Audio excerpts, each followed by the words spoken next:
Well, is there a culture of intimidation going on in Ottawa? Jamie Watt and Scott Reid have their own unique take on that.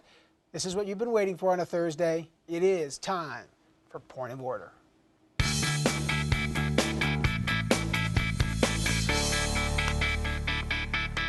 Thanks, Evan. Well, Conservative Nancy Ruth this week told maternal health groups that they ought to shut the fire truck up, otherwise the big bad bully in the Prime Minister's office was going to be backlashing on them. Jamie, is this what it's come to in Ottawa? You can't speak your mind, or you're going to be subjected to abuse from the Prime Minister's office? Come on, Scott, it's a bit rich for the party that put the FU and fuddle-duddle to be complaining about someone dropping the F-bomb this week. I know you never use it.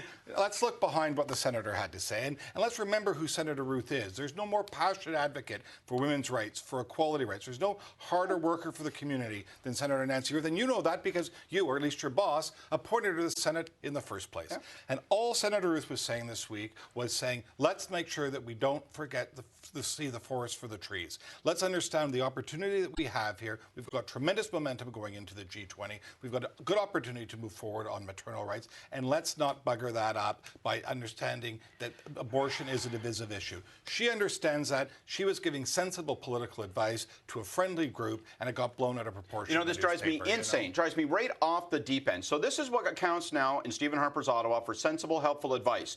Shut up, or the guy is going to come and beat you up at night. He's going to take it out on you.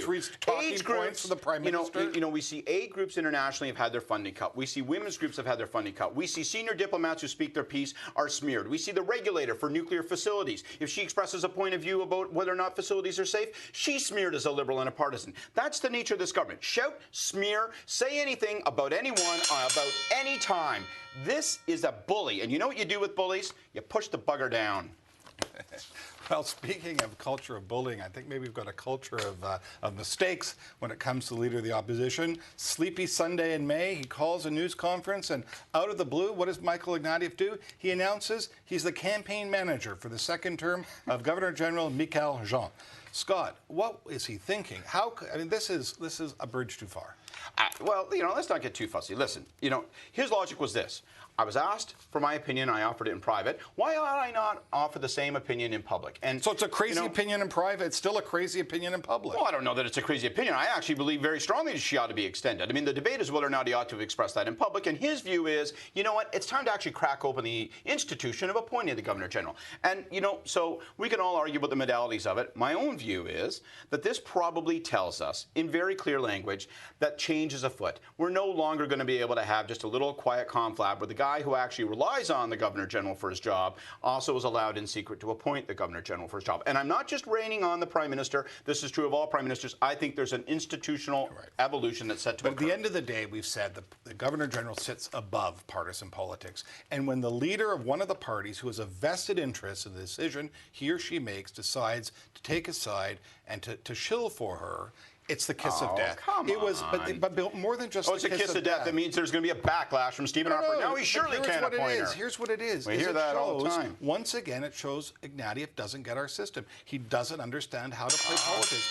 It's another foot put the wrong way, and that's why it's devastating. That's a ludicrous exaggeration. All right. Liberals and Conservatives are battling it out on Parliament Hill right now to say who's going to be toughest on lobbyists. The law is getting tightened and changed, and, you know, pretty soon you can't meet with an MP without registering or, you know, declaring your interest. Jamie, are people going too far? Yeah, I think what I'd say is beware of the law of unintended consequences. One of the things about life and politics is sooner or later it's the other guy's turn, and everyone gets to switch seats. So I think everybody in this thing ought to calm down and actually think through the kinds of things that they're doing. I think it's a bit rich when the Liberals, with their problems, start lecturing the Conservatives on matters of integrity. I don't think that's reasonable. I don't think we need a wholesale change to this system. I think what we do need is when people do misbehave and don't follow the rules, we should ferret them out and deal with them. It's a much better consequence. You know, Canadians are entitled to have help negotiating the labyrinth of government. You've been there, I've been there. It's very complicated. Not everybody can do it. They're entitled to have a guide, a Sherpa, an advocate, just as they are when they go to court. Sure, I think this is craziness, and I think it's gone too far. Yeah, you know what? We're not going to disagree massively on this one. I do want to say a little bit of a public service announcement. Neither Jamie nor myself are paid registered lobbyists, so in case anyone is wondering, we're shilling for a profession, we're not. But we both have a point of view that I think is shared, and that is, if we declare that everybody that makes a case to government is by definition definition a sleazeball and is up to no good, then we are really running down not just those in that profession, we're running down Parliament and parliamentarians. And you know what? No one's to stop the madness. It's all short-term politics. No one's thinking about the long-term consequences, and we ought to say stop the madness. On that, we agree. Now it's prediction time on Port of Order, and let's see what we have to say with that. The oil won't stop leaking out of the bottom of the Gulf of Mexico. It's turned into one of the most horrendous natural resources that we can remember.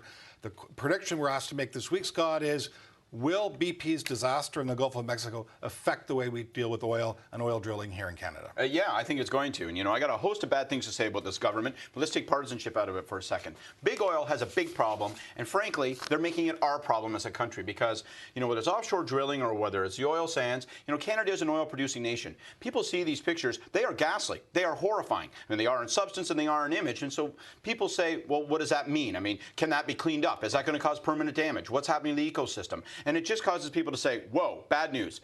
You want to take a look at what's happening around the world? People are saying, sorry, man, I don't want your dirty oil. I don't want to deal with this. So big oil had better get off its big ass because it doesn't have to just burnish its image. It's got to make certain that it looks after Canada's image because as they go, we go, unfortunately. So our prediction is the same. Of course it's going to change the way Canada deals with this. How can it not? With those pictures coming into households every night, people are going to have a fundamentally different view.